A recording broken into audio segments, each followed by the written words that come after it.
अशा एका पॉईंटला निर्णय घेतला की आपण ब्रेक घेऊया. आणि ब्रेक घेतला तो यासाठी की because I wanted to pause and reflect. Okay.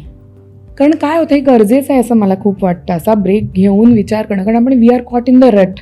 आपण आपल्या रुटीनमध्ये अडकलेलो असतो. जॉब, घरच्या responsibilities towards family, your financial requirement, सगळ्या ह्याच्यामध्ये. आणि आपण स्वतःला वेळच देत नाही विचार करायला की आपण आयुष्यामध्ये जे आत्ता करतोय, ज्या स्टेजला आहोत, आपण 100% आपल्याला हे आवडतंय का, आपण जे करतोय त्यातच आपल्याला पुढे जायचं आहे का, किंवा आपण हे एन्जॉय करतोय का, किंवा हेही मी म्हणेन की आपण सर्वार्थाने आपली प्रगती होतीये का, हा सुद्धा विचार आपण करायला आपल्याला वेळच नसतो.